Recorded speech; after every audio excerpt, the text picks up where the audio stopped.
In a major humiliation for Donald Trump, the Libertarian Party has just had its first round of voting to determine who its nominee would be.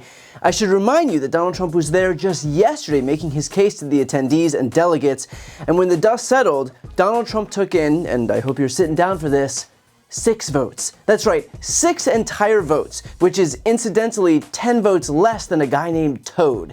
He did, however, manage to beat out Stormy Daniels, but only by 5 votes. So if you're in the Libertarian Party, get ready for Donald Trump to accuse you of collusion with Venezuela's fallen president, Hugo Chavez. Now, Trump's poor showing is probably why one delegate then stood up and asked this. Please state your name. Jeff Coleman, Missouri delegate, first time, long time, with a request for information. Thank you. Did this body grab a former president by the pussy last night? Sit down. It's completely out of order. No. Yeah, not great if you're Donald Trump. Although, to this delegate's point, this is what last night looked like at the Libertarian National Convention when Trump himself stood up to speak. Wrote an article yesterday in which he mentions just some of the things that make me a libertarian without even trying to be one. That's nice. D-Roy wrote, Donald J. Trump will address the Libertarian Party and its national convention on Saturday. The Libertarian Party should nominate Trump for President of the United States. Whoa. That's nice. That's nice. Only if you want to win.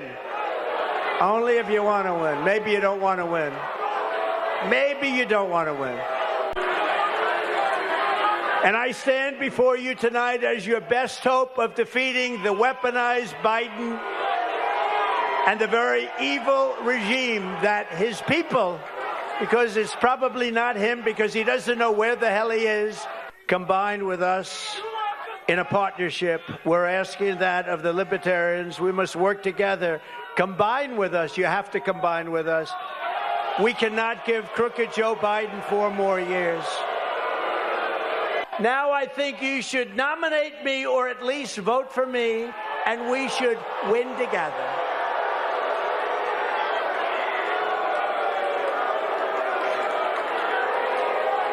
You heard those words. Nominate me or vote. Vote for me. Because the Libertarians want to vote for me, and most of them will. And it's very important. So yeah, doing great, Donald. Doing great. And I actually have one more thing that I wanted to show you on its own because it's just that perfect. And don't allow the worst president in the history of our country to come back and do the final destruction of America. Thank you very much, everybody. God bless you. You gotta love when Trump inadvertently warns you of the dangers of him being reelected. Sometimes the ads just write themselves. In fact, when Trump's little band of sycophants tried to do the usual bidding on his behalf, even they were met with the same reaction as Trump himself. Government. Demand that we restore federalism and separation of powers. Donald Trump may not agree with you on everything, but I can tell you he will agree with you a whole hell of a lot more than that nutball in the White House or anybody else on the ticket. I encourage you to take a listen to Donald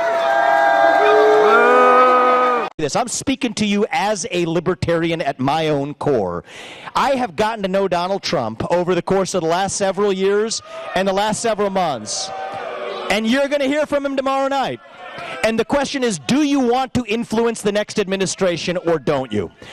I gotta say, it sure is refreshing to hear these Republicans get a reaction from people outside of their insulated far-right bubbles where they've convinced themselves that their God King can do no wrong.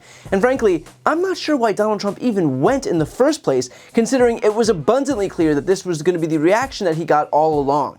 Here's what happened the day before he arrived. I'd like to propose that we go tell Donald Trump to go fuck himself. Hear, hear! Yes! Standing ovation for that. We are a Libertarian Convention looking to nominate Libertarians. We do not need to give that time to non-Libertarians. This is not a GOP cuckolding convention. I move to vacate the chair. Wow.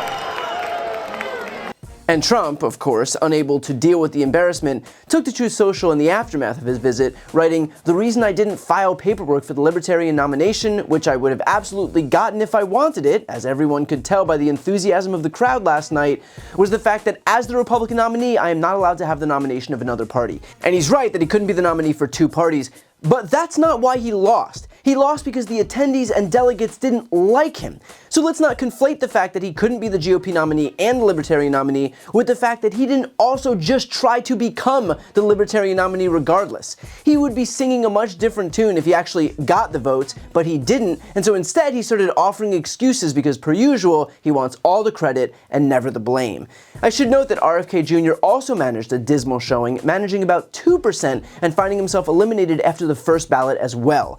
For those who don't know, I just interviewed RFK Jr. in a pretty contentious debate that came out today. Here's a small preview.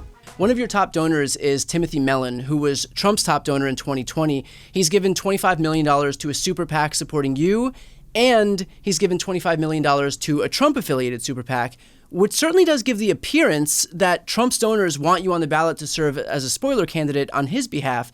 So what's your relationship to Timothy Mellon, and why is he infusing your campaign with so much money?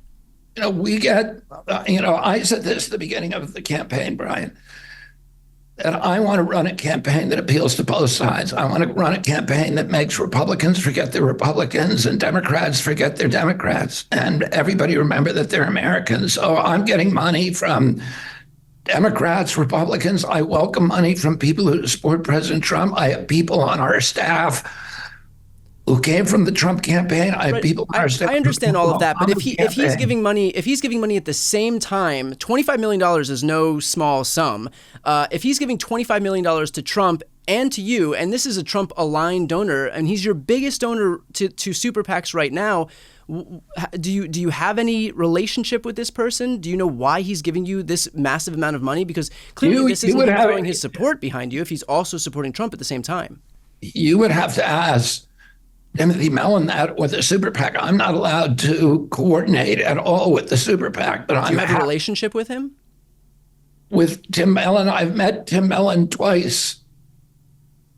Okay, and that was enough to. There's no other inclination as to why he's donating. Like I said, I welcome money from everybody. I don't think that.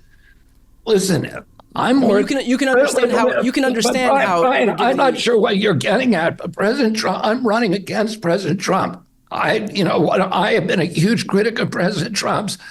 I think he was a terrible president. I think he gave us the lockdowns. I think he shifted $4 trillion into this new oligarchy of super rich billionaires.